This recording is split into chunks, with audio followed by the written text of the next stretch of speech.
पश्चिम बंगाल का एक जिला जिसे मैंगो सिटी भी कहा जाता है। जब मुगल साम्राज्य यहाँ पर हुआ करता था और यहाँ के जो आम हैं वहाँ उनकी शाही थाली में परोसे जाते थे। ये मैंगो है 4 kg। हाँ, इसका वेट लगभग 3 से 4 kg तक आता है। मालदा में जो आम हो रहा है, मालदा में कोई फैक्ट्री नहीं है जो जूस बनाएंगे, ये करेंगे। यहाँ के किसान ने अपनी विरासत को आज भी संजो के रखा हुआ है। इस आम के बाग को वैसा ही बना के रखा हुआ है। पश्चिम बंगाल का एक जिला जिसे मैंगो सिटी भी कहा जाता है। बिल्कुल आप सही सोच रहे हैं, मैं इस वक्त मालदा में मौजूद हूँ। मालदा के आमों के बगीचे में मौजूद हूँ। वो जगह जहाँ की हवा में नमी नहीं होती, यहाँ की हवा में भीनी भीनी खुशबू होती है आमों की।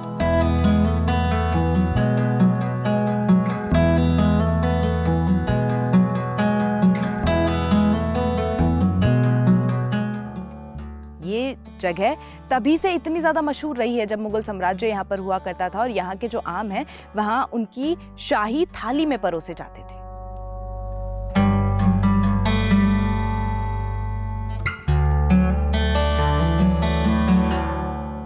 उसके बाद में समय बदला, बहुत सारी चीज़ें चेंज हुई और ये जो आम के बाग हैं वो मुगल साम्राज्य से हटकर थोड़े से अलग होते गए।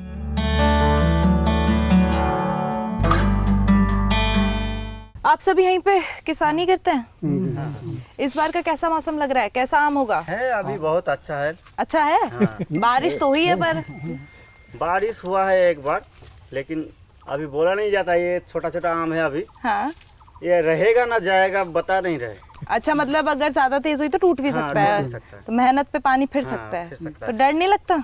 डर तो लगता है। लगता है। हाँ, बहुत डर लगता है। क्या यहाँ पे ये करके आम के बाग में काम घर चल जाता है ठीक? नहीं चलता? नहीं चलता। क्या कितना कुछ कमा लेते हैं महीने का अगर यहाँ पे करें आम का? तो महीने का तो क्या मतलब कितना कुछ आ जाता है? साल का कितना? जिसका बगीचा है, जिस पोजीशन से बगीचा है उस हिसाब से पैसा होगा। अच्छा। किसी का 5 बीघा बगीचा है। हाँ। अभी तो सोचिए जो इतना दवाई डाल रहा है, खाद डाला है। उसका बाद इधर का मौसम तो खराब चल रहा है ना, इसका वजह से आम जो है खराब हो गया। खराब हो गया। 70%, 30% अभी है। 70% आम अगर खत्म हो गया है तो फिर तो भाई रातों की नींद उड़ गई होंगी आपकी तो। नींद नहीं हो रहा है। अभी 30% है तो अभी बारिश होगा, तूफान होगा, इसका वजह से अभी बचेगा कि नहीं बचेगा जानते हैं ऊपर वाला। ऐसा भी है जो कोई 3 टाइम खाना खाता है, कोई 2 टाइम भी खा कर को ऐसा भी है? ऐसा भी है, ऐसा भी चल रहा है। और नहीं चल रहा है तो बाहर भी जाना पड़ रहा है। बाहर काम में चला जाते पलायन हैं। ज्यादा हो रहा है।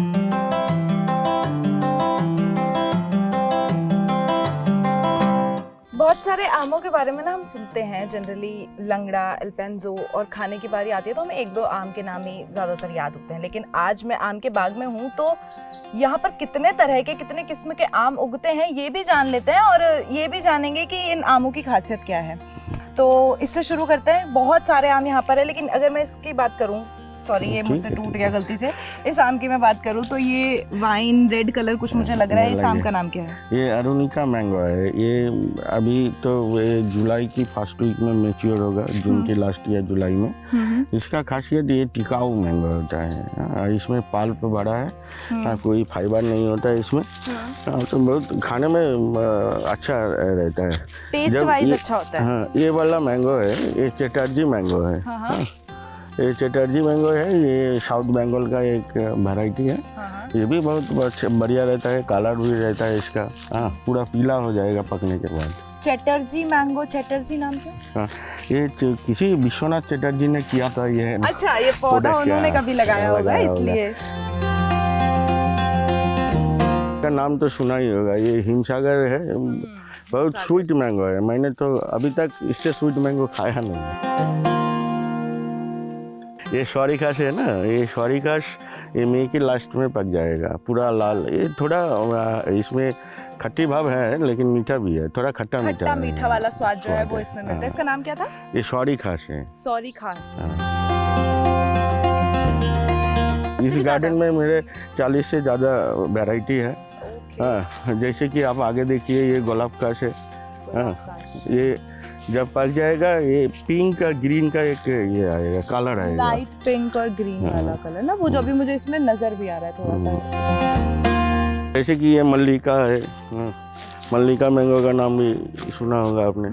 हाँ, ये बहुत बड़ा बड़ा होता है, एक एक आम का साइज ये 500-600 इससे भी ज़्यादा हो जाता है 500-600 ग्राम, एक एक आधा मैंगो। किलो से ज़्यादा। आधा किलो कैप्सूल मैंगो है। कैप्सूल मैंगो, ये कैसा नाम है? इसका छोटे होते साइज हाँ, में?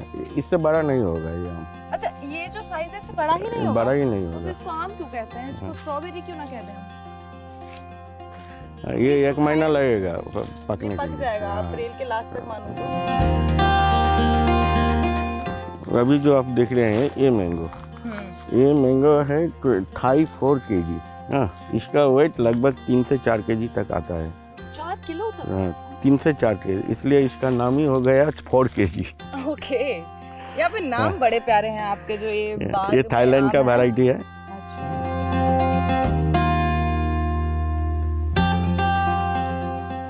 यहाँ जो किस्म किस्म के आम मैंने आपको दिखाए, हर आम के पीछे ना एक कहानी छिपी हुई है। जैसे फजली आम यहाँ का सबसे ज्यादा मशहूर आम उसे कहा जाता है।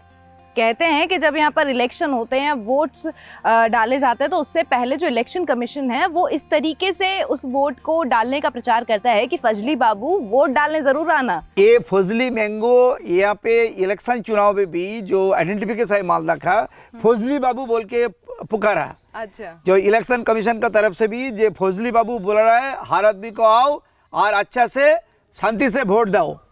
तो ये फजली जो आम हमारा होता है ना, तो ये बहुत फेमस है। तो मालदा को फजली के नाम से बहुत ज्यादा जाना जाता है। इसके पीछे की कहानी क्या है, क्यों उस आम का नाम फजली है, वो मैं आपको बताती हूँ। सन था कुछ 1800 के आसपास का। एक कलेक्टर जो थे वो एक गांव से लौट रहे थे, जा रहे थे अपने गंतव्य की ओर आगे। तो उन्होंने एक गांव देखा जहां वो बहुत ज़्यादा थके हुए थे, तो एक घर में जाकर बैठ गए। उस घर में एक आम का बहुत विशाल, बहुत बड़ा सारा पेड़ लगा हुआ था। एक अम्मा जो उस घर में रहा करती थी, वो अपने कमरे से बाहर निकली, अपनी झोपड़ी से बाहर निकली और थके हुए एक आदमी को देखकर उन्होंने पेड़ से एक आम तोड़ा और कलेक्टर बाबू के सामने परोस दिया।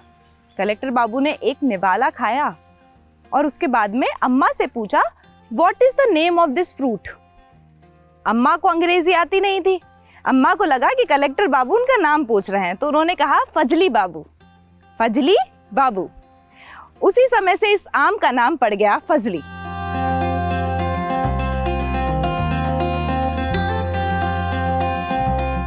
यहाँ पर ये जो आम है, इनके रखरखाव में कुछ चुनौती आती है, कोई परेशानी कभी आती है साल भर?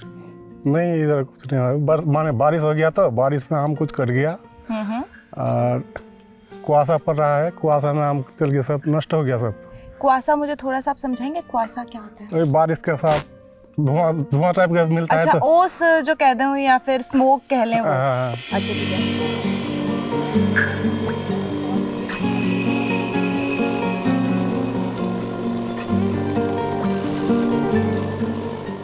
अभी मालदा के 3 वैरायटी आम जीआई टैग मिला है। तो अभी जीआई टैग मिलने के बाद वर्ल्ड ओवर वर्ल्ड में मैंगो, मालदा का मैंगो फेमस हो गया है। तो ये वो जगह है जहाँ पर यहाँ का जो किसान है वो थक जाता है आम के पौधों की बुआई करने में, कीटनाशक की दवाई डालने में या किसी में भी, तो वो यहाँ आकर थोड़ा सा आराम कर लेता है। वो छाया जिसको मैं बोलूँ तो वो यहाँ पर ये बना हुआ है जहाँ पर मैं भी बैठी हुई हूँ, क्योंकि मैं भी बहुत थक गई हूँ। तो ये जो आमों का शहर, इसे यूं ही नहीं कहा जाता। अगर मैं ये कहूँ तो गलत नहीं होगा कि नवाब आए चले गए, साम्राज्य पूरी तरीके से बिखर गए, लेकिन यहाँ के किसान ने अपनी विरासत को आज भी संजो के रखा हुआ है। और अगर मैं कहूँ तो ये गलत नहीं होगा कि जब तक यहाँ पर गंगा और महानंदा का पानी जो है वो इन बगीचों को सींचता रहेगा, मालदा इसी तरीके से सब में मिठास बांटता रहेगा।